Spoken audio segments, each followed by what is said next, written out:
Islamic calendar के मुताबिक नए साल की शुरुआत मुहर्रम के महीने से होती है। शिया मुसलमानों के लिए ये महीना बेहद गम भरा होता है। जब भी मुहर्रम की बात होती है तो सबसे पहले जिक्र करबला का किया जाता है। आज से लगभग 1400 साल पहले तारीख ए इस्लाम में करबला की जंग हुई थी। ये जंग जुल्म के खिलाफ इंसाफ के लिए लड़ी गई थी। इस जंग में पैगंबर मोहम्मद के नवासे इमाम हुसैन और उनके 72 साथी शहीद हो गए थे। इसलिए कहा जाता है हर करबला के बाद इस्लाम जिंदा होता है। इस्लाम की जहां से शुरुआत हुई, मदीने से कुछ दूरी पर मुआविया नामक शासक का दौर था। मुआविया के इंतकाल के बाद शाही वारिस के रूप में उनके बेटे यजीद को शाही गद्दी पर बैठने का मौका मिला। लोगों के दिलों में बादशाह यजीद का इतना खौफ था कि लोग यजीद के नाम से ही कांप उठते थे। पैगंबर मोहम्मद की वफात के बाद यजीद इस्लाम को अपने तरीके से चलाना चाहता था, जिसके लिए यजीद ने पैगंबर मोहम्मद के नवासे इमाम हुसैन को उसके मुताबिक चलने को कहा और खुद को उनके खलीफे के रूप में स्वीकार करने के लिए कहा। यजीद को लगता था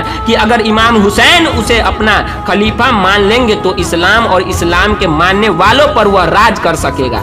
हुसैन को यह बिल्कुल मंजूर नहीं था और हुसैन ने यजीद को अपना खलीफा मानने से इनकार कर दिया। यजीद से हुसैन का इनकार करना सहन नहीं हुआ और वह हुसैन को खत्म करने की साजिश करने लगा। यजीद की बात न मानने के साथ ही हुसैन ने अपने नाना पैगंबर मोहम्मद का शहर मदीना छोड़ने का भी फैसला किया। मुहर्रम की दूसरी तारीख को जब हुसैन करबला पहुंचे तो उस समय उसके साथ एक छोटा सा लश्कर था, जिसमें औरतों से लेकर छोटे बच्चों तक कुल मिलाकर 72 लोग शामिल थे।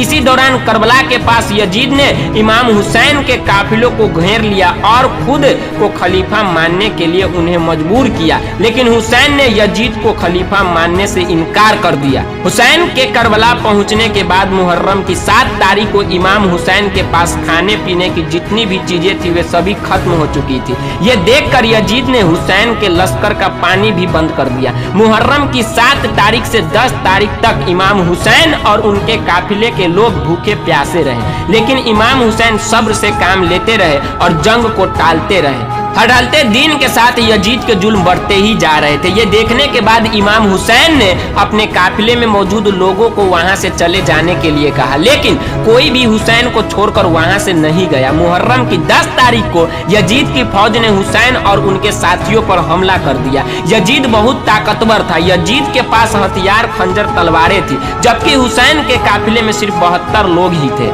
इसी जंग के दौरान मुहर्रम की 10 तारीख को यजीद की फौज ने इमाम हुसैन और उनके साथियों का बड़ी बेरहमी से कत्ल कर दिया। उनमें हुसैन के 6 महीने के बेटे अली असगर, 18 साल के अली अकबर और 7 साल के उनके भतीजे कासिम भी शहीद हो गए थे।